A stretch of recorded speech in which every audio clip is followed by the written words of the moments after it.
Welcome to today's episode of hashtag AskWWN. And this week's episode, of course, is going to be brought to you by WorldWrestlingNews.com. Go there for our official website. It is your number one source inside of and outside of the WWE, TNA, and Ring of Honor. Well, as you know, this segment of our podcast, this entire podcast, is just to answer questions. All you gotta do is tweet us at WWrestlingNews using our hashtag AskWWN, or you can pop an email over to us. If you need our email, go to worldwrestlingnews.com/contact us. And it will be right there. This is the third edition in line with these podcasts, and we're hoping to continue these podcasts. These are obviously free of charge, but if you'd like to make a donation, please go to worldwrestlingnews.com/donation for a secure checkout. Well, moving into our first question for this week's edition of Ask WWN. This reader says, have you heard anything about WWE Battleground other than the name change? Well, this is a question that a lot of people have. You've heard many possibilities that it could possibly be like a War Games type concept, like with what WCW used to do with the multiple rings. But if you've seen the seating chart for the arena, and if not, you can go ahead and check that out. If need, I can post it on the website easily. It also obviously has the ticket listings, and those are obviously very expensive. I mean, the most expensive one is probably $300, but I would be willing to pay it to go in. But if you look at the arena, it's set up only for one ring.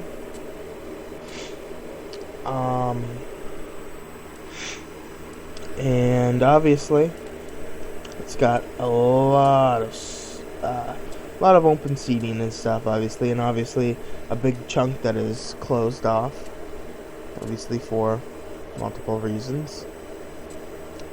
But in the seat plan, there is no showing any two rings. There's only showing one ring, and it looks like really just a normal setup for WWE. Well, although we'd like to see a War Games thing, but we most likely won't happen. And it's most likely just a name change, like with what really like Over the Limit, you could say, was with Payback. Or, Payback's really just a whole... I mean, it's a new pay-per-view, but it's just really a new name.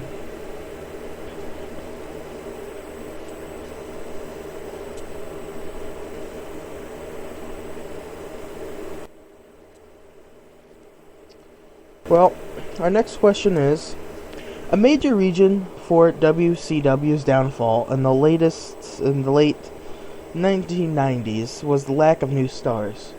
WWE hasn't built any major stars since John Cena. Shouldn't Vince wake up before it's too late? Well, I honestly have to reject just about everything that was said in this question. For one thing, WCW went out of business because, they spent money like a drunken sailor. They thought Ted Turner was always going to fund it. Even then, even then, they were really seeing a demise of their television deal as well. And, as for WWE not building new stars today, aside from the other top names working alongside Cena, just take a look at some of the talent, that has made their WrestleMania debuts. Have you seen The Shield? Have you seen the Wyatt family? Have you seen Curtis Axel? Come on now. If there is one thing that WWE does right, and it's developing their talent and taking them to the next level. Just check out the new WWE Performance Center and its capabilities, combined with the fact that, just about every developmental superstar they have down there is ready to be called up. They are ready. So, if you ask me, why is Vince just wasting his time and why isn't he building any new stars? I say, shame on you, sir. How can you possibly say that? Have you not watched WWE in the past year? Come on, sir. You have guys like The Shield who have been dominant almost an entire year. You have got Curtis Axel, who, in less than a month of his debut, he won the Intercontinental Championship in a triple threat match, and who is a Paul Heyman guy. You've got the Wyatt family, Bray Wyatt, his in-ring debut for everything, for his character Bray Wyatt, and he beat the Demented Kane in a Ring of Fire match. And you're telling me, why doesn't WWE build new stars? That's all I have to say about that. Moving on to our next question. What are my thoughts on the premiere and every episode thus far of Total Divas? Well, a lot of people are asking this question. Really, when Total Divas, before it even aired, I was questioning it too. I was thinking, is it really going to be the best idea for WWE to have this show? And I say yes, it would. It's going to be a great opportunity for the WWE. You look at that premiere, you look at the reviews, you look at the ratings. Those ratings are so good. Hell, it seems like those ratings beat TNA. Those ratings beat TNA every week. Those ratings, hell, they can almost beat SmackDown. Those ratings are so stinking high up, and they just keep on shooting up. The only reason they went down 1 week was because it was competing against WWE SummerSlam, and oh my word, Total Divas still got a very good rating. It still beat TNA's ratings. Oh my word. It just shows you that WWE can pull off a hell of a reality show, and all of these divas on it can pull off a hell of a reality TV show. How great.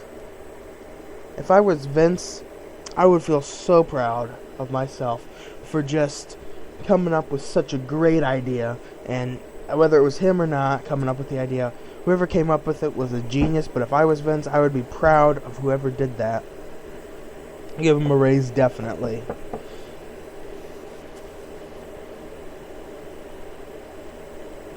Another question is it fair to compare the current rise of Daniel Bryan and how over he is to Jeff Hardy and his rise to the top of WWE? Well, you can compare them, but you can't compare their accomplishments, my good friend. Both Daniel Bryan and Jeff Hardy, they gave WWE no choice, really, to push them. Meaning-wise, the crowd just wanted them. And, WWE molded them, so to say. They are championship talent. They are way over in the business. And people love them. People really do. You could compare them, but honestly, I believe that Daniel Bryan is gonna go further than Jeff Hardy ever will in the WWE. Our next question and final question is, what's the latest on Batista, and are there plans for him to return to WWE? Well, Batista is currently filming his first major movie this year, obviously, as Drax the Destroyer in Guardians of the Galaxy, as many of you probably already know. There are no plans as of this podcast right now to have him return to the WWE or pro wrestling industry. But, Batista was determined, though, to make it outside of WWE. But nothing was at the same level until he casted for this part. And now that he's casted for this part, what's the point of going back to pro wrestling when he can make lots of money doing acting jobs, especially that this role just opened up, and it's going to open up so many opportunities. Honestly, as a fan of WWE, I've always believed and wanted to see Batista return to WWE for one last run. Although he would probably be just a part-timer, like you could say Brock Lesnar, it would still be great. It would be great to see. We all want to see it. He knows that. He knows every WWE fan wants to see that run. He knows Vince wants to see that run. But at what price? Would Vince be willing to pay enough to have him come back for a run? Or it's just like the Steve Austin thing. Steve Austin, he'll work WrestleMania. He wants to. He's healthy enough. But the question is will Vince pay enough? In the end, it all comes down to money in the WWE. I don't care if you're John Cena or Daniel Bryan. Sure, you love the business, but it still has to come down to money. Alright, I'm in for another 5 years. How much money am I going to make? Well, that right there becomes the part where it becomes... That's also a big part in the contract, because people are saying, well, AJ Styles just re-signed with TNA or signed with WWE. Who gives a shit? Well, I'll tell you.